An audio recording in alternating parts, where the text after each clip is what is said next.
So hi everybody, this is Steve Falcon Napier. Welcome to the Circle of Brilliance. Today we're going to continue our discussion on sins and virtues on the ChangeGrid. We started this last time around and we were talking about the seven deadly sins, and we'll get around to the seven heavenly virtues. And what we're trying to do is figure out, where do these things live on the ChangeGrid? And once we can get them all kind of figured out, it'll be interesting to see what sorts of continua arise from that. So it'll make more sense when we start looking at the opposites. But so far we've talked about lust and gluttony and greed. And today we're going to move on to sloth. So now, the definitions that I'm pulling are just from Wikipedia, so nothing really in depth as far as research around these seven deadly sins. I did find it interesting, though, as I started reading this, that these don't appear in the Bible per se. There's no list in the Bible of the seven deadly sins or the seven heavenly virtues. Apparently, theologians kind of created this on their own. So sloth, here we go. Sloth refers to a peculiar jumble of notions dating from antiquity and including mental, spiritual, pathological, and physical states. It may be defined as an absence of interest or habitual disinclination to exertion. So that's probably enough of a definition to figure out where it lands on the ChangeGrid. And of course, we have an animal named a sloth, and I think it's the perfect poster child for what they're describing here. So you guys know that several years ago, Linda and I spent some time in Panama. And while we were in Panama, we were able to have a close encounter with a sloth and learned a lot about sloths in that experience. We learned that a sloth's top speed is about 10 feet per minute, but only if it's highly motivated. So to talk about how slowly they move, how slowly everything about them operates, I think is what they're getting to here. But we did learn that what a sloth may lack in speed, it makes up for in grip strength. So you have not truly been hugged until you've been hugged by a sloth. These creatures really can grab hold of you hard, and they have no concept of letting go because they live up in trees. And we found out that because sloths spend their time suspended from a branch up in their trees or whatever, that a sloth can actually die and its grip remains intact. So it can die hanging upside down and will remain hanging upside down until it simply, decomposes in place. So anyway, so there you go. So I think I brought that up just to say that while it may be true that sloths are lazy or slow moving, I hate to cast the value judgment on how they've decided to build themselves out, but I can also tell you that they can stay with it for the long haul. So there's a certain, I don't know if persistence is the right word, because persistence seems to imply some active, focused effort to continue to do something, but they certainly are very good at continuing on whatever behavior or whatever track they are on, to the point of it being automatic. Yeah, something like that. So any thoughts around sloth? Where might sloth land on the ChangeGrid? That's about as down-grid as you can get, isn't it? As down grid as you can get. So let me come over here and I'll grab one of these words.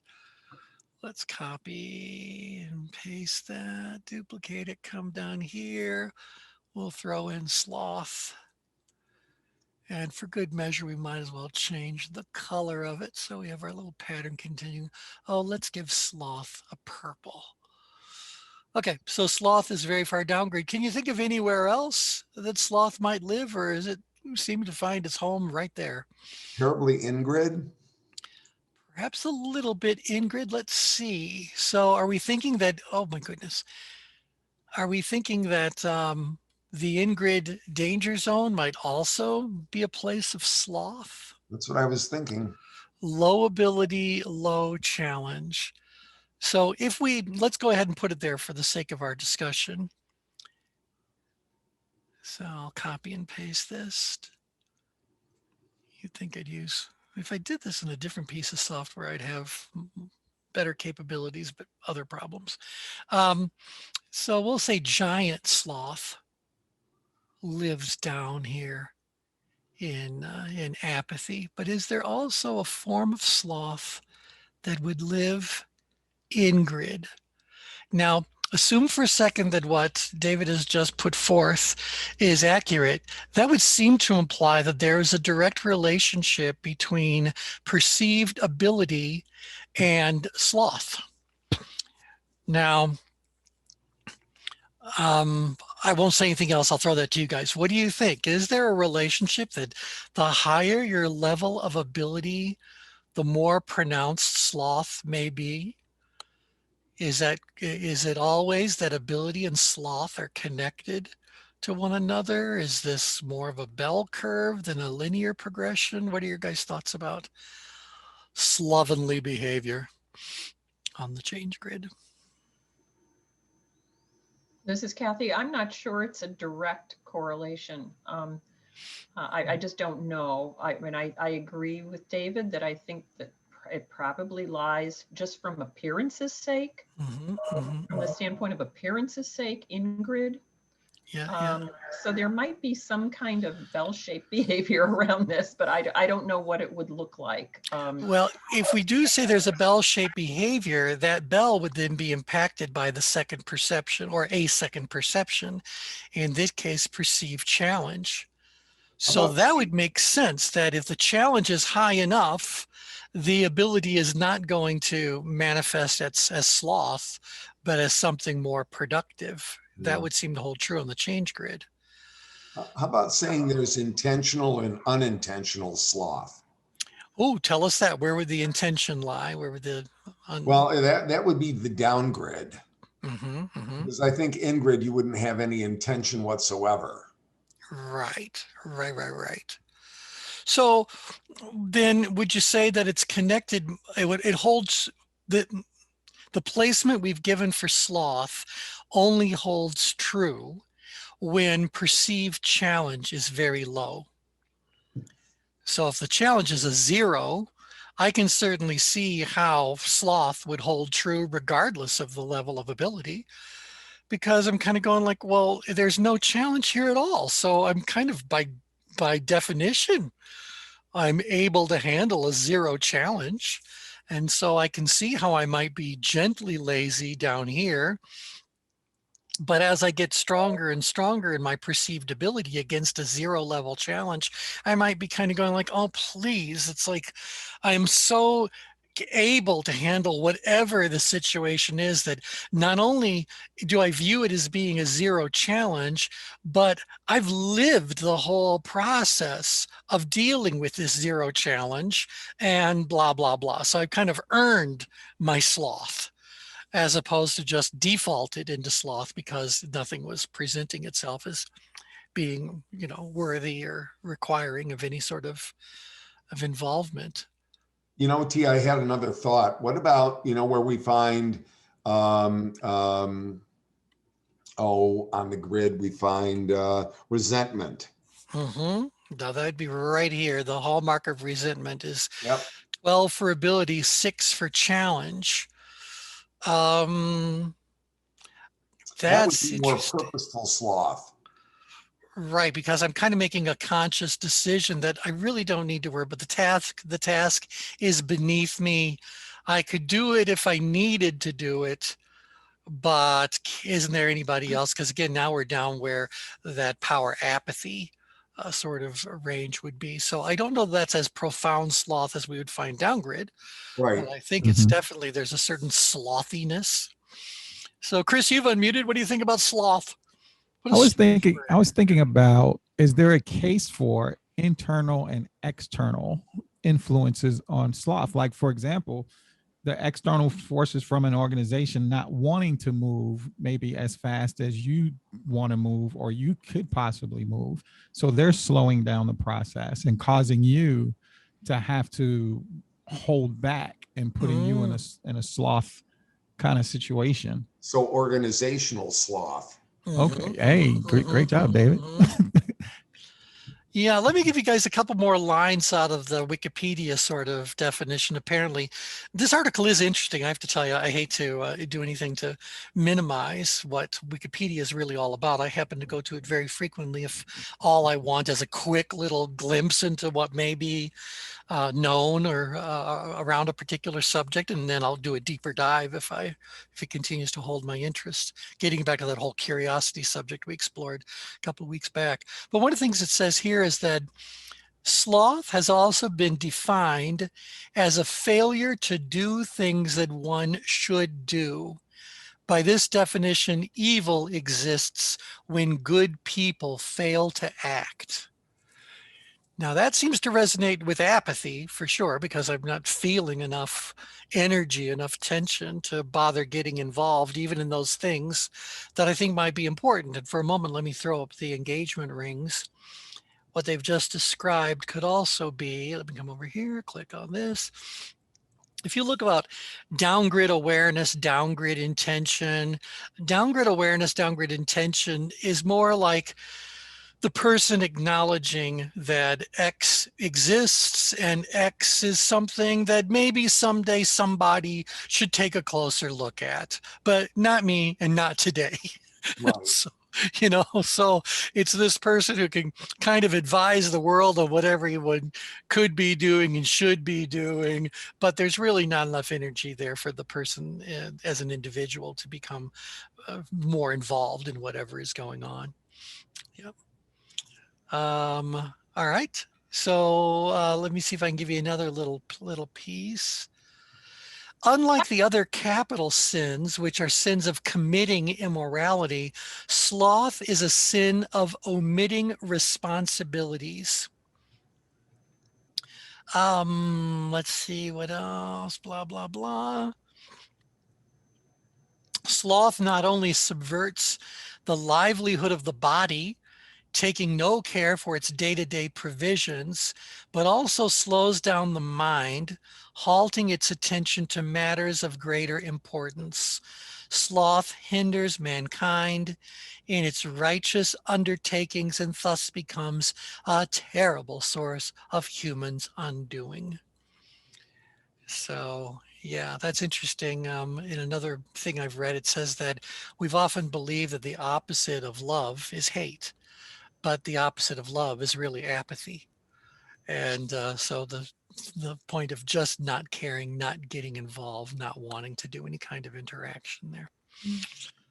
So that does, going back to our little chart where we're plotting on, that does seem to certainly start to resonate down around power apathy, but not as profoundly as very far down grid. And I would also say, I don't know who brought it up, but it may also be a bit of in-grid sloth has an unawareness to it. Again, remember that in grid, we are an unconscious incompetent.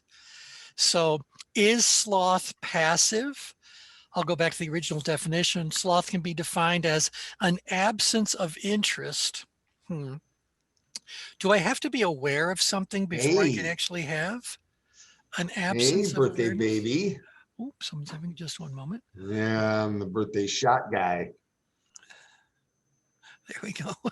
So, but it can also be described as habitual disinclination to exertion.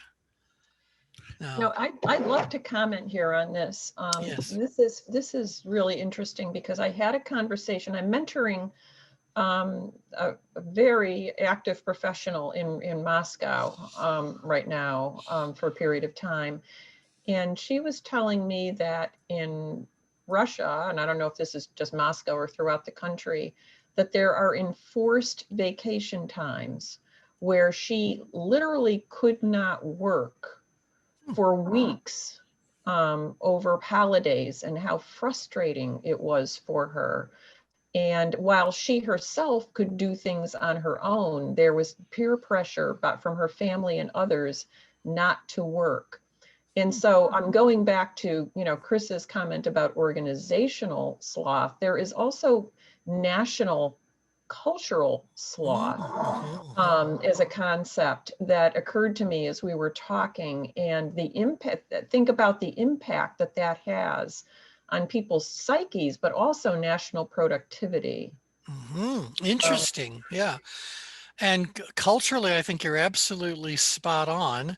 Um, we live in a highly capitalistic society where we attach great value to people burning the midnight oil and going above and beyond, and trying to receive great success and recognition for that success. And there's other cultures who would just retch at those descriptors if they were applied to their own culture. So that's interesting. Cultural sloth. um I don't know that yeah, go right ahead. Chris, So go ahead. question two, if you were to put the intensity overlay up, I find it interesting how the big sloth versus the little sloth that's in power apathy, how the power apathy sloth is more outgrid and it has a greater intensity. Yeah, let me throw that one up there. Which one do I have? This is probably the handiest one. So it has the 5 levels of tension and the levels of intensity. So yeah, so most sloth we were going to put down here in power apathy or apathy. And then we look at the intensity. Well, that's why we had this person in the downgrade danger zone who was feeling quite intense as far as the sloth goes. Where in grid, or even right here, see, that's Yeah. 6th degree quiet sloth. If I go back to the descriptors for this spot on the change grid, again, this is the hallmark location for frustration. But if I flesh that out, what I've taught all of you is that the phrase that goes here is it's a feeling of frustration and resentment, a feeling of being held back by people and situations. So can you do the task? Absolutely. You could do it, rather automatically. Is it particularly challenging? No. But for some reason, it's on your plate. And so you're not so much being held back from doing that as much as whatever that is holding you back from doing other things you'd much rather be doing or need to be doing, because it's kind of like landed on your plate because shame on you, you showed yourself as being very capable of doing it. So it's almost like you're being punished for your success. That's that feeling of being over prepared but understimulated, over prepared but underutilized. And so you start to feel that feeling of being stuck. And if that isn't dealt with in that moment, well, what movement do you think you're going to encounter on the change grid?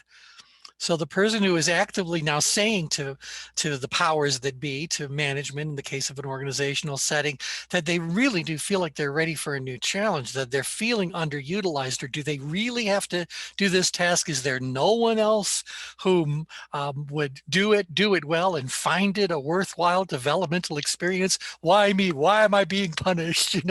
If that person is not acknowledged and dealt with, tell me what you think the outcomes might be.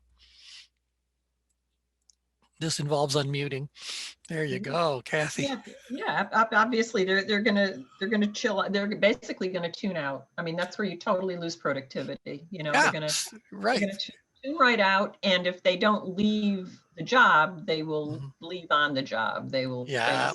Yep. See, now they're going to have a reaction, and that's what Kathy's getting to. If the reaction is one where they go like, enough already, I'm out of here, fine, they might move up grid and leave. But I think a lot of times what happens is that the person says, well, hey, I can do it with my eyes closed. I'm well paid. I'm not going to get any trouble or whatever the case may be. So I'm just going to kind of keep on going. And as I keep on going, I'm going to move further and further and further down grid.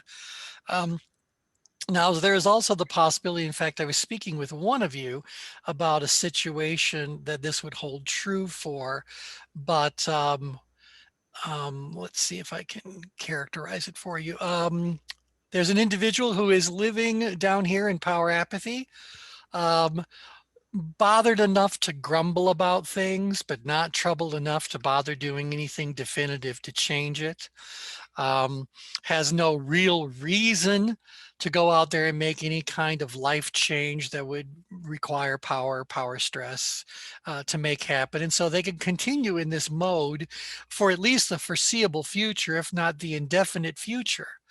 Will they move on? Will they do something else? Well, there's the possibility that if another opportunity finds them, then fine, they might go like, great, I'm out of here. But are they going to put forth the effort necessary to go out there, look for, cultivate, pursue whatever the other option might end up being for them? That's the question we're looking. But so I think that's it. More often than not, I think people are going to continue to move down grid, retire in place. Their degree of slothiness is going to continue to increase. But if they get found by somebody else, they might jump ship. Or if they get annoyed enough, then they might end up moving up grid. Obviously, Yeah. the healthiest response in this situation, what would you guys say? You be their coach. What would you advise them to do if they're going nowhere where they're at? What do you want to advise them to do? Advise them to consider their options and take action.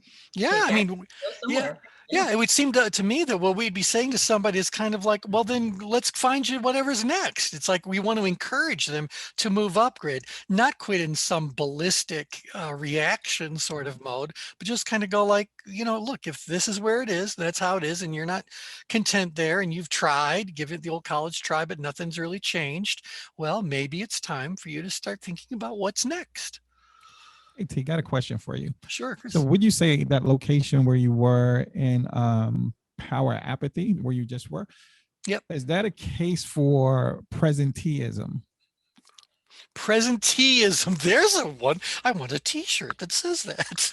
So. Yeah, because I'm reading this book where it's talking about there's something worse than absenteeism in organizations, and it's presenteeism, people that show up, but doing nothing. Yeah, not contributing, showing value. Yeah, in the old days, we all called that retiring in place. Okay. So they continue to show up, but they would just go through the motions. So I like that presenteeism. I'm present. I'm here. Right. I'm under the radar. I'm doing enough. But I think that we would expect that person is going to, at best, perform at whatever minimum performance standards are on those tasks, other than the ones that they're genuinely interested in, even though they may be upset about being saddled with, a certain set of responsibilities that they really do feel this frustration, resentment around. There might be other aspects of the job that they find satisfying enough, and it may have nothing to do with the work itself. It may be they simply like the people that they work with, or they like the result the company is ultimately producing. So there might be some other reason why they're sticking around. But it could be a pandemic. Well, I'm saying, just park. Yeah, they just plunk in place, and that's that. And without turning this into a management and leadership program, one of the interesting dynamics in play here is that we know the rule. What's the rule between attention and tension? Anybody? You could all rattle it off. You should all be able to do that. So yeah, what's the rule? Pay attention to where they find their tension. People pay attention to where they find their tension. And so when you're looking at managers and supervisors and business owners that know that this person is quite far down grid, they may not have that languaging, but they know this person is very capable. They've been around, trusted, all those good sorts of things. And yeah, they're grumbling. Do you think those executives are going to pay attention to that individual's grumbling? Or do they have plenty of other things on their plate that are demanding greater levels of attention to be paid to them, because they're obviously stimulating higher levels of productive tension? So this person, I'm saying all that just to say that this person is probably not going to get very much attention. And sooner or later, they're just going to slip further and further and further downgrade, and no one's going to notice it. So how many employees do you think companies have today who, or how many companies do you think there are today whose biggest problem when it comes to growth has got nothing to do with stress from inside the organization or stressors that are coming at them from outside of their organization, but really the problem with their forward growth is that too many of their people are too far downgrade on too many mission critical activities, and they're getting ignored if not, so it's a really big issue. It's a really big issue. I'll share one story with you guys. For years, we worked a lot with what at the time was called IDS Financial Services. It was subsequently acquired by American Express, and now it's American Express Financial Advisors, unless they change their name again. But nevertheless, one of the things that happened was that a hiring freeze was put in place. And I don't remember where in the whole transition this was happening, but bottom line, the management couldn't hire or train any brand new financial planners. Yet their objectives, whatever they had been assigned to produce, remained unchanged. So they were expected to produce X amount of increase in money under management or whatever the metric happened to be, but they couldn't accomplish that by increasing the size of their teams. Well, think about what that just happened. What happened then? They still have tension around producing the outcome, but they had only the people they already had to do it. And so all of those people who had been ignored for so long because everyone was busy trying to recruit and hire and train and empower a whole new batch of people, all these people who had been ignored suddenly got all of management's attention. And how quickly do you think greater levels of productivity came out of the untapped potential of these people down in power, apathy, and apathy? It ended up being such a huge growth in their whatever the metrics happened to be, that they started to wonder why they were even expanding their teams. And this was the point I was trying to make to them. You already have this asset that you have invested heavily in. For them to end up with an ability high enough for them to end up down in apathy on all these mission critical activities, power, apathy, and apathy around these things, you have already invested very heavily in these people. But you have not kept the level of perceived challenge high enough to keep them engaged.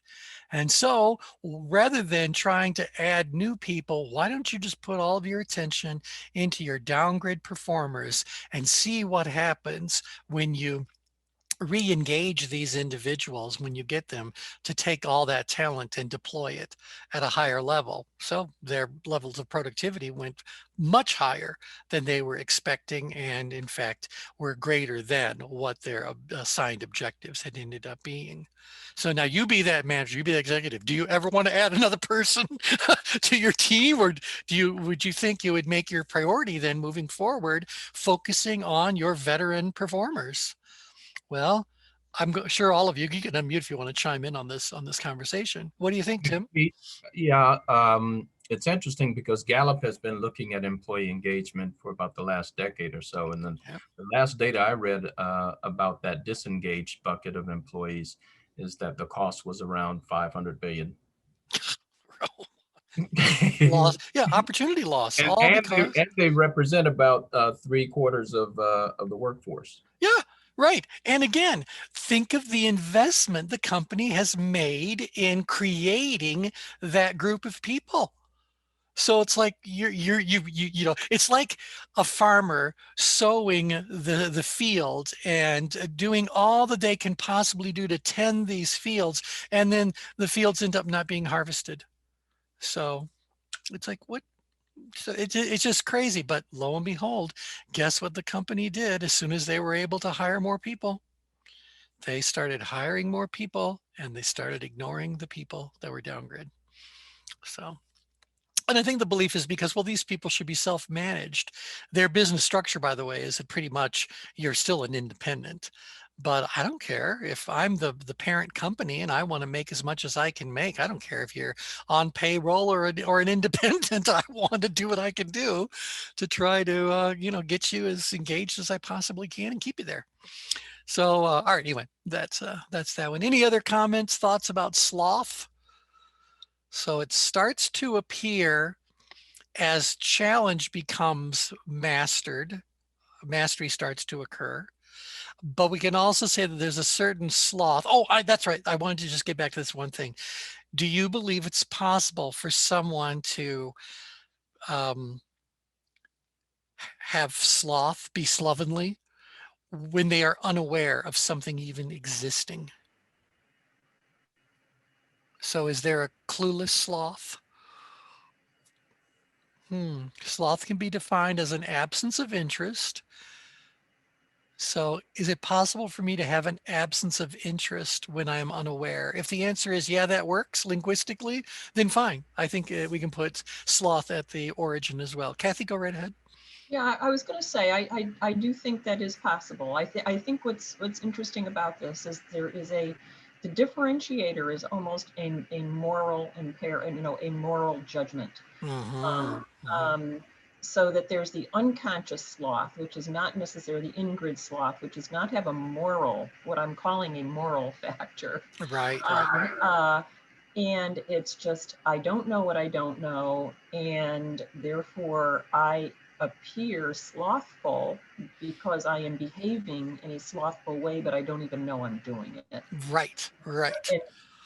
And so it exists, but when we put a value judgment on slothfulness, it's because it's moved up toward the ability, because people are making choices about their behavior, and that's where it becomes more of a moral imperative. Yes. And where you approach it very differently. You change the behavior. One is an educational issue, and the other one is a motivational tension. They're both tension management, but one is educationally, I think, a factor, and the other one is different. It's motivating in a different way. So that's the thing that I find interesting about this conversation, that the real differentiation and the value judgment one can place on sloth, depending on where it falls on the grid. I like too that you've packaged it as a value judgment, because I don't know that any individual would ever self-describe as slothful. I don't know, or feeling a high degree of slothiness today. I don't think we do that as a self-evaluation. I think others observe us and they bestow upon us this judgmental label that you're a slob. I think slob is probably the closest word we have. Yeah. Yeah. So slobby behavior, sloth, all that. Yeah. So it is a bit of a value judgment being imposed upon us. Now let's see about this next one and see if you guys think this is. The next 7 of the 7 deadly sins is wrath. Wrath. So let me give you their definition. Wrath can be defined as uncontrolled feelings of anger, rage, and even hatred. Wrath often reveals itself in the wish to seek vengeance. In its purest form, wrath presents with injury, violence, and hate that may provoke feuds that can go on for centuries. Wrath may persist long after the person who did another a grievous wrong is dead and gone. Feelings of wrath can manifest in different ways, including impatience, hateful misanthropy, misanthropy, misanthropy. Oh well. Revenge and self-destructive behavior, such as drug abuse or suicide.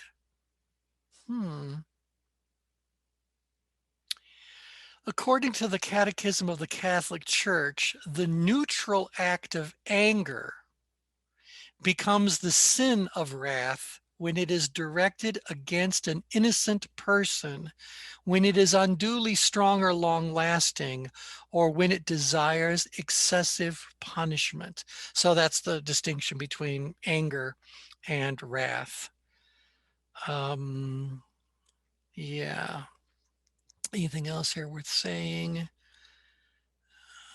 Hatred is the sin of desiring that someone else may suffer misfortune or evil.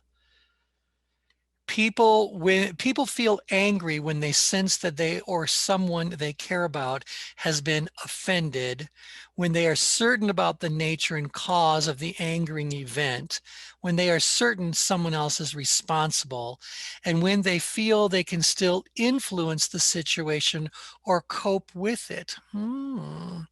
But the moment you can't do that, now it becomes wrath. Okay, so with that is kind of like the little framework around wrath. Where do you think wrath lives on the change grid? Wrath definitely lives somewhere out grid, possibly up grid. Because it's directed, it's directed out. Let's give it a different color so we can kind of see what's going on here. Let's give wrath orange. No, we can't see orange very well. Let's give wrath, fine. Blue's too serene. We'll give this It should blue. be red, but you Yeah, know. I gave it a blood red. There you go. So wrath. And I'm also, to your point, copy, I'm going to make a jumbo wrath too. So where do you think wrath would be at its most powerful expression? More upgrid or more outgrid? Outgrid. Outgrid, because now I think the word was that it's directed towards something. So when I think about vengeance, vengeance is an outgrid um, thought, behavior, practice, whatever. Now, this idea about upgrid wrath, I would say to you that anger, you guys all know from your basic training in tension management that anger is one of the hallmark emotions that is associated with stress. You also learned that anger and something walk hand in hand. Do you guys remember anger and what walk hand in hand? When this what Pain. happened, anger and pain walk hand in hand. So if you touch a hot stove, what is your emotional reaction? Well, you're all muted right now, but you get upset, whether you're upset with yourself or with the stove or with whatever. When you burn yourself, you feel angry. If you stub your toe, you feel angry. So whenever someone is physically, emotionally, or intellectually injured, anger is the natural emotional response. Now, physical, emotional, intellectual injury is likely to be encountered upgrid for sure, because I'm in a situation where obviously the challenge caught me off guard. If I stubbed my toe, the challenge snuck up on me, if you will, or the hot stove, I wasn't expecting it.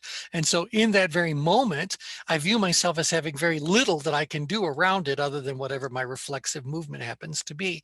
And so I end up feeling very angry.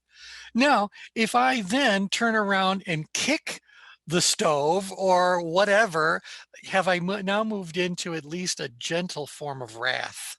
Because now I'm doing something overt to seek revenge on whatever caused me this harm. When we're talking about long-term feuds, maybe it's more about, there might have been some physical stuff that happened, but I also said it's about emotional and intellectual injury. So if I insult you, that could be experienced as an emotional injury. It could also, if I'm doubting your intelligence, it could be perceived as an intellectual injury. So lots of things can end up triggering anger, but all of it will sooner or later get back to something painful has happened. Or as they said in this definition, you also become angry when someone you care about has also suffered a physical, an emotional, or an intellectual injury that may want you to seek out vengeance. Maybe it's not vengeance like a feud. Maybe vengeance is a lawsuit. Maybe vengeance is you going and slashing somebody's tires. Maybe vengeance is actually plotting the undoing of another person. Have you remember the TV series Revenge? So Revenge was very interesting because you were able to actually see how this young gal decided to seek revenge and achieve revenge about the way that her father had been treated. And it was all very interesting. So very calculated at times, quite brilliant at times. But she was able to not just, in fact, I don't think I ever witnessed her having any truly profoundly upgrid responses unless she was confronting someone who had harmed her dad. If you haven't seen Revenge, it's worth watching. It's a good binge watch program. Okay, anywho, so I can see how there'd be a quiet form of wrath upgrid, but very far outgrid. Now, I think you're going to see the ultimate expression of wrath being directed at others. So think about that driven driver who's filled with, we've already know here, there could be greed and lust and gluttony, all this is going on. And by the way, let's see, um,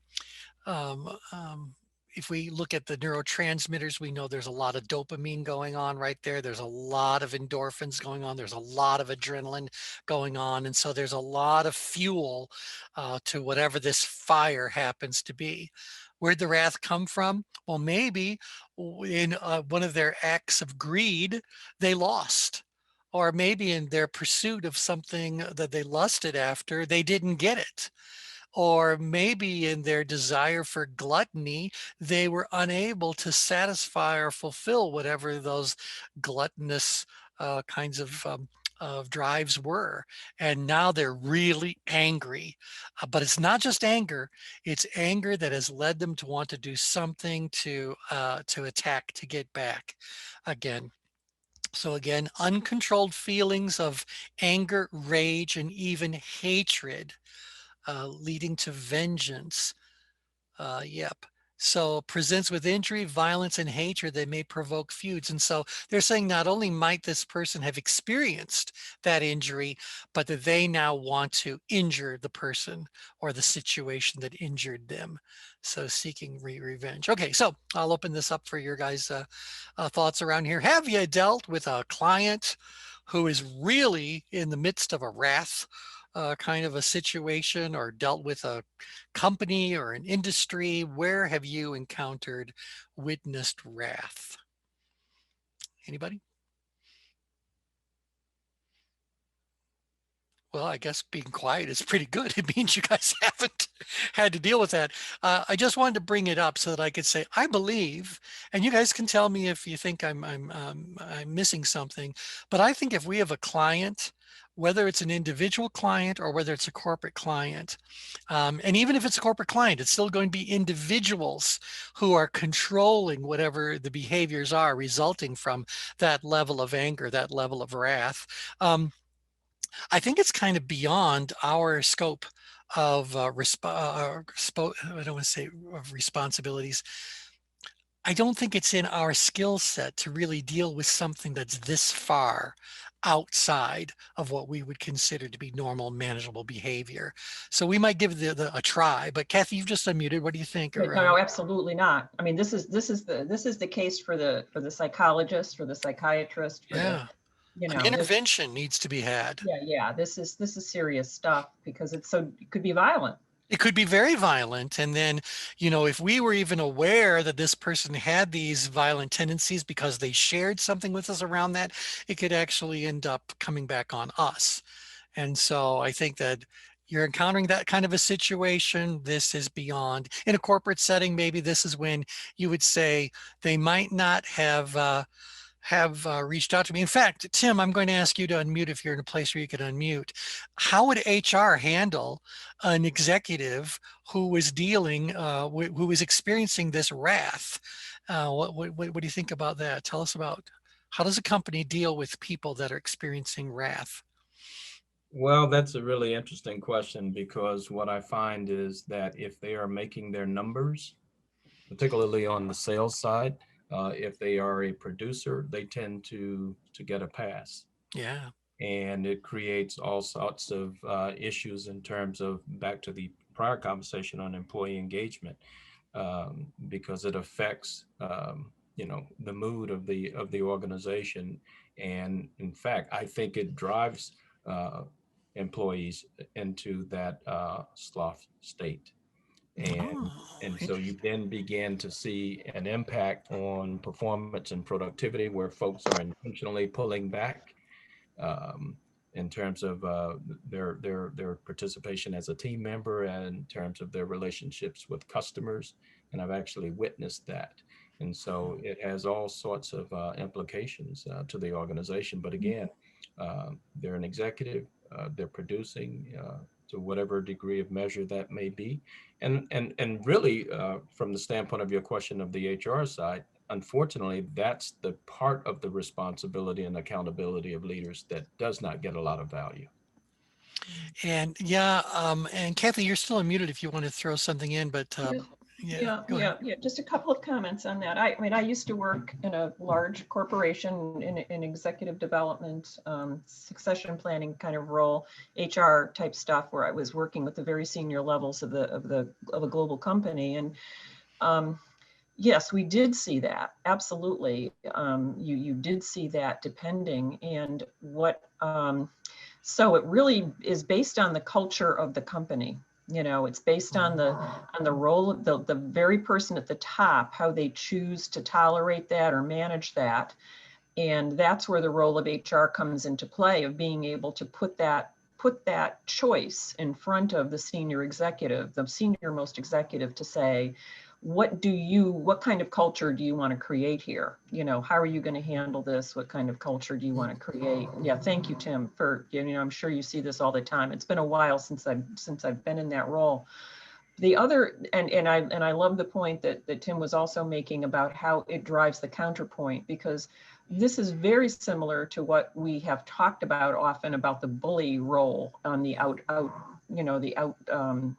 outgrid kind of danger zone, where the bully role creates as its counterpoint the in-grid behavior or down-grid behavior sometimes, of just so intimidating others and so disengaging others that they feel powerless. Yes. And therefore disengage. So when you have that extreme behavior in the organization, you're going to get that polarity of high engagement, high wrath, high bullying, and extensive disengagement, turning into sloth. Mm-hmm. Yeah. But I like the way Tim said that, because that's been my experience. But it really is a choice, like everything else, around how are you going to manage the culture of this organization. And it all starts at the very top, if they will tolerate executive behavior, even if they're the high producers, because I've seen that too in the sales end, the high financial sales. But they can make choices about how to manage it. And I used to be in that central area, because I would do succession planning and executive coaching at that level. Yeah. See how those choices were made. It was very, very, very interesting to see how companies choose that. Mm-hmm. Mm-hmm. Yeah, and I'm wondering, and I'll throw this to everyone in the circle. What happens when HR starts to really believe, and maybe it's not HR. What happens when someone in the organization believes that the threats that are being made by this outgrid danger zone sort of person cannot be taken lightly? That they are either currently crossing a line or could cross a line. And so that's one question I have. The other one, I'd be very curious to know about what you guys think about the interplay between, the role of HR in generational ascension on the spiral dynamic. So, because talking about some of these companies and businesses who have tolerated certain behaviors for a long period of time because the people were high producers, well, now we have a whole new generation of workers coming in that are kind of going like, that behavior is not acceptable to me. I find that behavior, rude at the very least, counterproductive, unlawful, and I'm not going to put up with it. And it pulls HR into the whole middle of the situation. So what do you think, Kathy? Oh, I feel very strongly about this. I feel that HR isn't doing its job unless it's leading in that arena. And so, if HR is a follower, then it will reinforce the existing culture. If HR is leader, it's basically shifting and pushing and pushing up that spiral. That's essentially how I see it. That's where I come from around HR. Because obviously the more sensitive or HR, the more of a leadership role HR can have in understanding, informing, and ultimately constructing the company of tomorrow to better match this generations coming into play, then that's going to make the company more attractive to new employees. It's going to make the setting a more pleasant, productive, whatever. But it could also safeguard that company, which now gets to what happens. What does HR do, or what should anybody do if they are of the belief that the revenge is going to be followed through upon? Yeah. Yeah, And David, I've go been ahead. in situations, I've been in situations where I've had to bring that forward, and I've seen another senior HR executives have brought that forward and actually created a situation where someone had to be removed from the company because of their behavior. Yeah, because the liability is too great. So David, you're unmuted. Go right ahead. And Edie, I think you unmuted there for a second. No, I thank you for giving me an opportunity. I just wanted to apologize. It happens to be my birthday today, and Oh, happy birthday to you. thank you. And everyone is calling me and wishing me a happy birthday. So I've been on and off the call since Sloth. David, it's my husband's birthday too. Oh wow! Wow, my birthday, my first shot day, and I mean, it's a good day and a tea Yeah. day. It's a great day. Absolutely. Gotta love it. Good. Yeah. All right. So I guess my question about what happens when we think someone's going to follow through on it, does HR handle it themselves? Does HR involve the legal department? Because what happens if the person who is making these threats is the top dog? Then what do you do? Because it's at some point, is HR responsible for safeguarding the company? So, I will pop in here, absolutely. I mean, HR has to step in with the legal department and the legal organization, and has to step in and put their jobs in peril. yep. That is ultimately their job. And I've seen it happen, and I've seen people both be celebrated for it and suffer terribly for it. So. Yeah. All right. Well, let me just change the scenario and see how this changes things for you guys. So let's say now what you are is the mediator in some sort of a conflict resolution sort of a setting. And you've got two individuals, both of whom are consumed with wrath directed towards the other. So obviously, from a tension management perspective, you're going to see two possibilities or two different energies. So one we know for certain is very far out grid. Where else might you think one of those individuals in this major conflict might be? Well, I've certainly witnessed it at Driven Driver. I mean, I've seen both of them at that same level. Yeah, And if that's the case. yeah, I mean, because I am a certified mediator for workplace dispute resolution. Mhm. And when it's gotten to that point, I mean, it's like two rams, Yep. coming Yeah. together, and both feeling very strongly about their position, but not totally aware of the position of the other.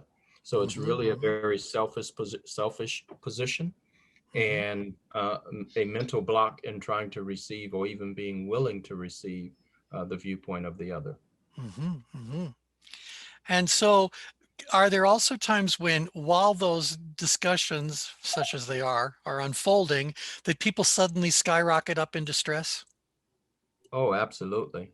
Yeah, and that's we have just a few moments left, but that's what I wanted to bring to everyone's attention, is that in times of conflict, you might have that conflict because both people are very far out grid, or because one person is very far up grid, they feel very much attacked or whatever by this person who is out grid. So that's what the conflict is really all about. It's between up grid danger zone and out grid danger zone. Could these other players be involved, down grid or in grid? I suppose, but I don't think it would have risen to the point where the conflict needed a professional mediator to come into play. So different energy, there's a lack of tension here. There's too much tension here. I brought this up because I just wanted to remind everyone that the change grid is not a two-dimensional diagram in all circumstances. I can also demonstrate the change grid as being spherical. In the case when the change grid is a sphere, the outgrid danger zone and the upgrid danger zone, and the other two for that matter, are neighbors. They're not far apart. They're next to each other. And again, I think all of you guys understand how we come to that understanding. If we print out the change grid with the danger zones, let me go ahead and do this first real quick. If we print the change grid out on a piece of fabric, and then we drape that piece of fabric over a ball, what ends up happening is that these 4 red spots drape over the edges. And again, depending on the size of the ball and the flexibility of the fabric, I should be able to pull all 4 of those corners to the polar opposite of the center of the change grid.